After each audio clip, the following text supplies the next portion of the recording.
Hi friends, మనం ఇప్పటివరకు Marvel cinematic universe, DC universe, X Man universe, అలాగే మాన్స్టర్వర్స్లలోని మూవీస్లను చూసాం. అయితే వీటితో పాటే ఒక హారర్ జోనర్కి చెందిన యూనివర్స్ కూడా ఉంది. అదే కంజూరింగ్ యూనివర్స్. ఈ కంజూరింగ్ యూనివర్స్లో ఇప్పటికే 6 మూవీస్ వచ్చాయి.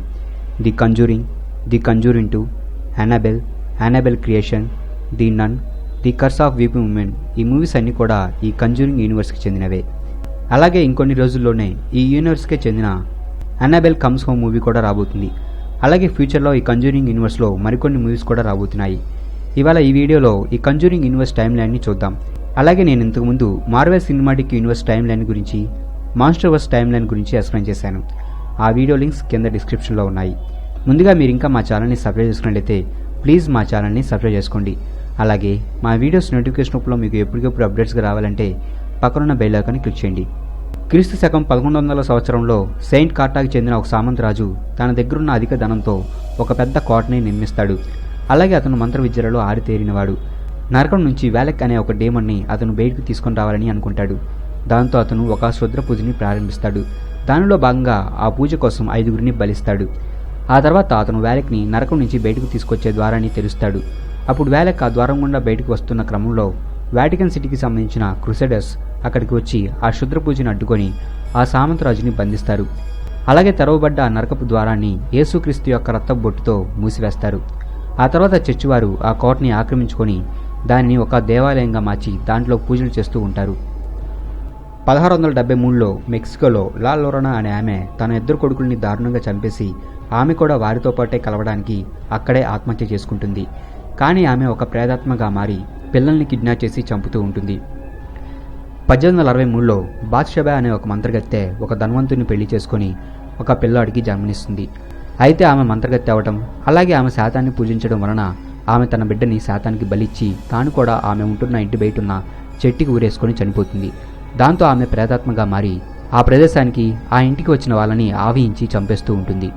2వ ప్రపంచ యుద్ధ సమయంలో రొమానియాలోని అబీ మీద బాంబులు పడడంతో ఎన్నో ఏళ్లుగా మూయబడి ఉన్న నరకపు ద్వారం మళ్లీ తెరుచుకోవడంతో వ్యాలెక్ బయటకు వస్తుంది.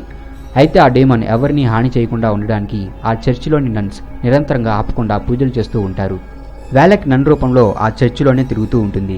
1946లో శామ్యూయల్ ముల్లిన్స్, ఈస్టర్ ముల్లిన్స్ కూతురైన యానబెల్ ఒక యాక్సిడెంట్లో మరణిస్తుంది. అయితే తమ కూతురు మరణాన్ని తట్టుకోలేక ఆ దంపతులిద్దరూ కూడా తన కూతుర్ని తిరగవమని ప్రార్థనలు చేస్తూ ఉంటారు. అయితే ఒకరోజు వారి ప్రార్థనలకి వారి కూతురు తిరిగి వస్తుంది. అయితే అలా తిరిగి వచ్చింది వారి కూతురు యానబెల్ కాదు, ఒక డేమన్. కానీ అది వాళ్ళకి తెలియదు. తానెప్పుడు కూడా వారితో పాటే ఉండిపోవడానికి ఒక బొమ్మని ఆవహించడానికి వారి అనుమతిని కోరుతుంది. దానికి వారు ఒప్పుకుంటారు. దాంతో ఆ డేమన్ ఒక బొమ్మని ఆవహిస్తుంది.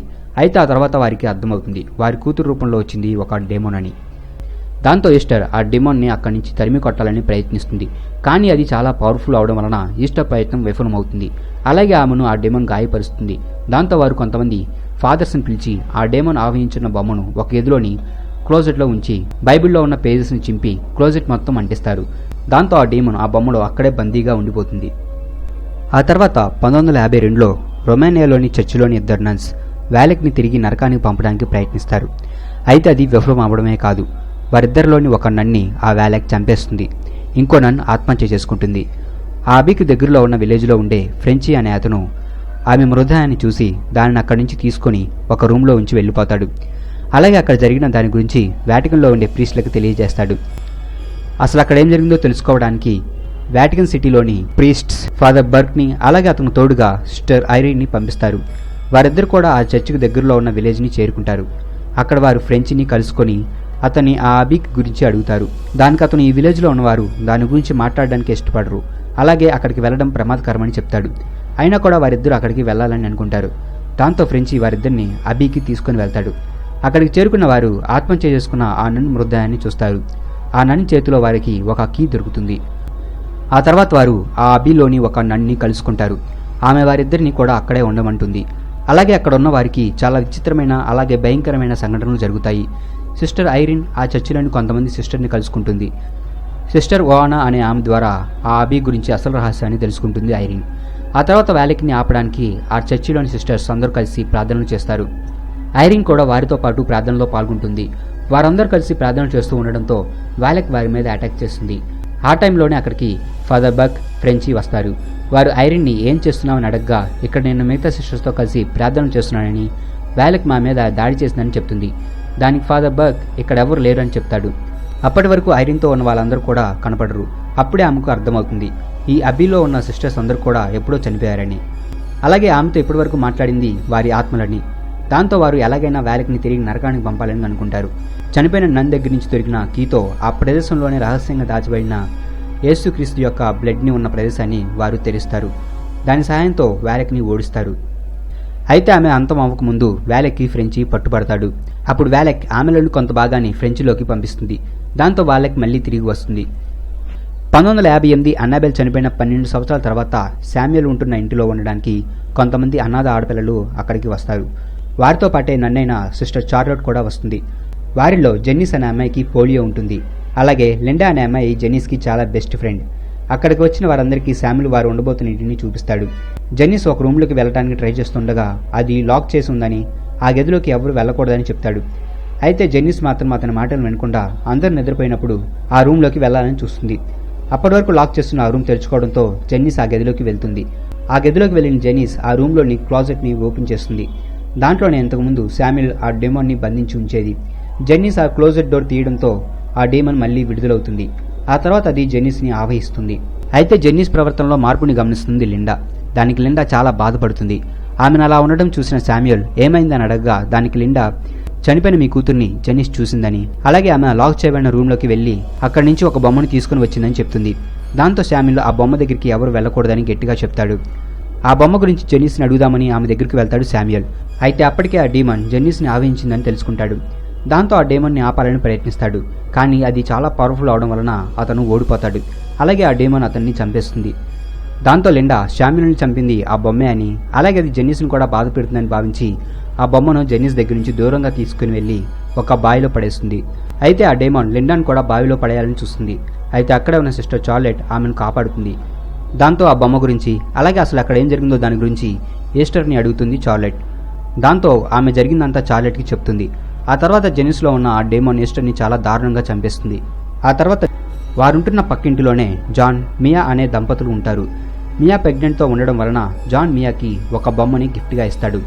ఆ బొమ్మ ఏదో కాదు, 12 సంవత్సరాల క్రితం ఆ డేమన్ ఆవహించి ఉన్న బొమ్మే అది. అయితే ఒకరోజు అనాబెల్ అలాగే ఆమె బాయ్ ఫ్రెండ్ ఇద్దరు కలిసి ఆమెను పెంచిన తల్లిదండ్రుల్ని చంపేస్తారు.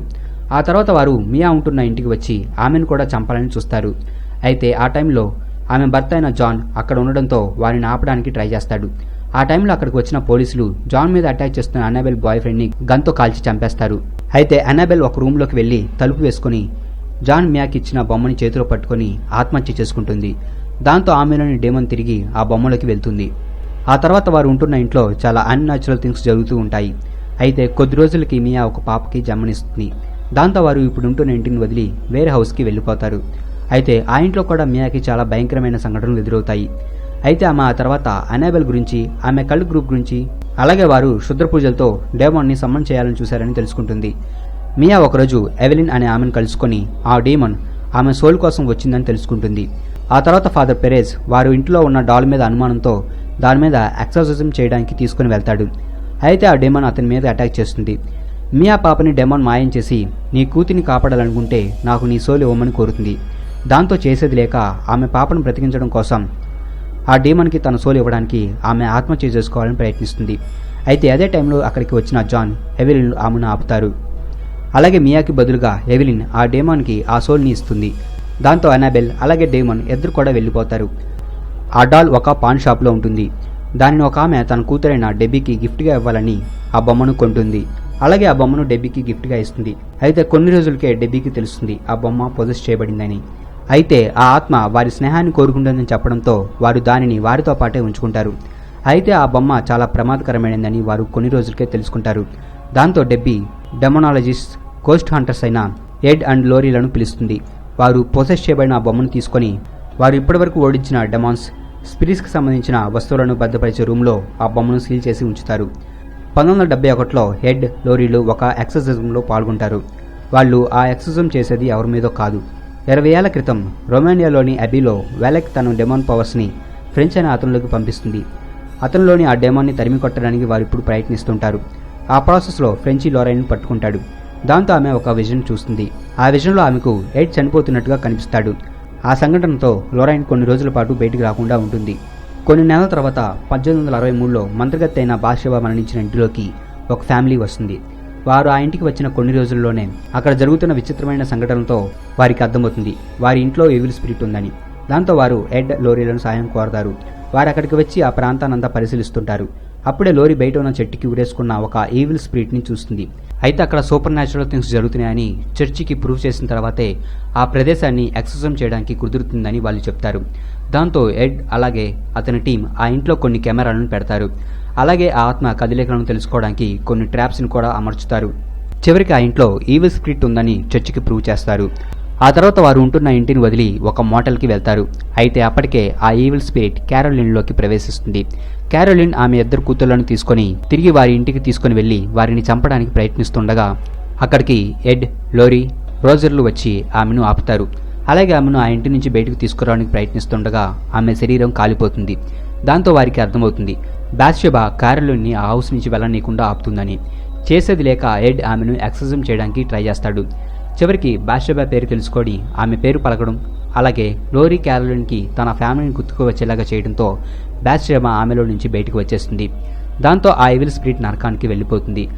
ఆ తర్వాత వారు లాంగ్ ఐలాండ్లో ఒక కేసు గురించి వారికి తెలుస్తుంది. అదే అమిత్విల్లీ హర్రర్ హౌస్.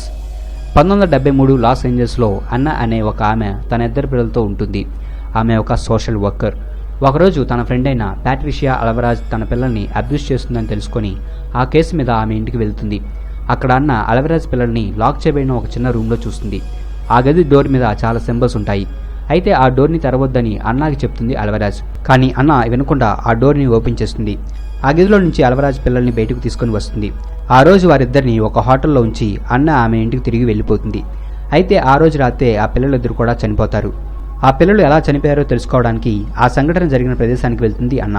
ఆమెతో పాటే ఆమె పిల్లలైన క్రిస్, సమంత కూడా వెళ్తారు. వారిద్దరిని కారులోనే ఉండమని చెప్పి అన్న అక్కడికి వెళ్తుంది. ఆ తర్వాత క్రిస్కి ఎవరో ఏడుస్తున్న వాయిస్ వినిపిస్తుంది. దాంతో క్రిస్ ఆ వాయిస్ని ఫాలో అవుతూ వెళ్తాడు. అప్పుడు క్రిస్ లా లొరానా గోస్ట్ని చూస్తాడు. ఆమె క్రిస్ మీద ఒక ముద్ర వేస్తుంది. దాంతో క్రిస్ కర్స్కి గురవుతాడు. అతను ఎక్కడికి వెళ్ళినా ఆ గోస్ట్కి తెలుస్తుంది. ఆ తర్వాత క్రిస్కి వేసిన ముద్రలాగే సమంత మీద కూడా అలాంటి ముద్రే వేస్తుంది లా లొరానా. దాంతో క్రిస్, సమంత ఇద్దరు కూడా చాలా సూపర్ న్యాచురల్ థింగ్స్కి గురవుతారు. అన్న కూడా లా లొరాని తన ఇంట్లో చూస్తుంది. దాంతో ఆమె తన పిల్లల్ని చంపడానికి వచ్చిందని తెలుసుకొని ఫాదర్ పెరేజ్ని కలుసుకుంటుంది. అయితే ఫాదర్ ఇలాంటి దుష్టశత్రును ఓడించగలిగే వ్యక్తులు చర్చిలో ఉన్నారని, కానీ దానికి కనీసం కొన్ని వారాల సమయం పడుతుందని చెప్తాడు. అయితే వారికి అంత సమయం లేదని అర్థం చేసుకున్న ఫాదర్ పెరేజ్ అక్కడ ఎలాంటి పనులు చేసే ఇంకో అతని గురించి చెప్పి అతన్ని కలవమని చెప్తాడు. దాంతో అన్న రఫేల్ వర్వాలా అనే అతని దగ్గరికి వెళ్తుంది. అతను ఇంతకుముందు చర్చి ఫాదర్గా ఉండేవాడు. అతను ఆ పిల్లల మీద ఉన్న గుర్తులను చూసి వారు లా లొరానా కర్స్కి గురయ్యారని తెలుసుకుంటాడు. ఆ తర్వాత వారికి హెల్ప్ చేయాలని అనుకుంటాడు. అతను కూడా వారితో పాటే వారు ఉంటున్న ఇంటిలోకి వెళ్తాడు. అక్కడ ఆ గోస్ట్ వారి మీద అటాక్ చేస్తుంది. ఆమె పిల్లలిద్దరిని చంపడానికి ప్రయత్నిస్తుంది. అయితే ఒల్వెరా అన్నాలు ఆమెను ఆపడానికి చాలా కష్టపడతారు. చివరికి లా లొరానా చనిపోయిన ప్రదేశంలోని చెట్టు నుంచి తయారు చేయబడిన ఒక సిలువతో లా లొరాని అన్న పడవడంతో లా లొరానా అంతమవుతుంది. 1976లో ఎడ్, లోరీలు అమిట్విల్లీ హౌస్లోకి వెళ్తారు. అక్కడ లోరీ మళ్ళీ ఎడ్ చనిపోబోయే విజన్ని చూస్తుంది. అలాగే ఆమె హౌస్లో వ్యాలెక్ని కూడా చూస్తుంది. 1977లో ఇంగ్లాండ్లోని ఎన్ఫీల్డ్లో పెగి హార్క్సన్ అనే ఆమె తన 4 పిల్లలతో కలిసి ఒక ఇంట్లోకి వెళ్తారు. ఆ ఇంట్లోకి వెళ్ళిన వారికి చాలా స్ట్రేంజ్ థింగ్స్ ఎదురవుతాయి. అయితే వారిలో 2వ అమ్మాయి అయిన జెనెట్ ఎక్కువగా ఈ సూపర్ న్యాచురల్ థింగ్స్కి ఎదుర్కొంటుంది. ఆ ఇంట్లో ఇంతకుముందు ఉన్న ఒక వ్యక్తి ఆత్మగా మారి ఆ ఇంట్లోనే ఉంటాడు. అలాగా ఆ ఇంటికి వచ్చిన వారిని అక్కడి నుంచి బయటికి పంపాలని చూస్తాడు. ఆ తర్వాత అతను జెనెట్ని పొజెస్ చేస్తాడు. ఆ తర్వాత వారి గురించి చాలా మందికి కూడా తెలుస్తుంది. అలాగే ఎడ్, లోరీలు ఆ కేసుని తీసుకుంటారు. అక్కడికి వచ్చిన వారు బిల్ విల్కిన్సన్ గోస్ట్ని కంట్రోల్ చేస్తుంది నన్ను అని తెలుసుకుంటారు. అప్పటికి ఎడ్కి, లోరీకి ఆ డేమన్ అయిన నన్ పేరు తెలియదు. అయితే ఆ నన్కి సంబంధించిన ఒక విజన్లో లోరీ ఆ నన్ పేరుని తెలుసుకుంటుంది. నన్ జెనెట్ని కంట్రోల్ చేసి ఆమె ఆత్మహత్య చేసుకునేలాగా చేయడానికి ప్రయత్నిస్తుంది. అయితే ఆ టైంలో ఎడ్ అక్కడికి వచ్చి జెనెట్ని కాపాడతాడు. కానీ నన్ అక్కడే ఉండడంతో వారిద్దరిని చంపాలని చూస్తుంది. అయితే అదే సమయంలో అక్కడికి వచ్చిన లోరీ వారిని కాపాడడానికి ప్రయత్నిస్తుండగా నన్ ఆమెను ఆపుతుంది. అయితే లోరీకి ఆ డేమన్ పేరు తెలియడంతో వ్యాలెక్ని తిరిగి నరకానికి పంపి ఎడ్, జెనెట్లను కాపాడుతుంది. సో ఇదే ఫ్రెండ్స్ కంజూరింగ్ యూనివర్స్కి సంబంధించిన టైం లైన్. మా ఈ వీడియో మీకు నచ్చినట్టయితే ప్లీజ్ లైక్ చేయండి, షేర్ చేయండి. మా ఛానల్ని మీరు ఇంకా సబ్స్క్రైబ్ చేసినట్టయితే ప్లీజ్ మా ఛానల్ని సబ్స్క్రైబ్ చేసుకోండి. అలాగే మా వీడియోస్ నోటిఫికేషన్ రూపంలో మీకు ఎప్పటికప్పుడు అప్డేట్స్గా రావాలంటే పక్కనున్న బెల్ ఐకాన్ని క్లిక్ చేయండి. Thanks for watching.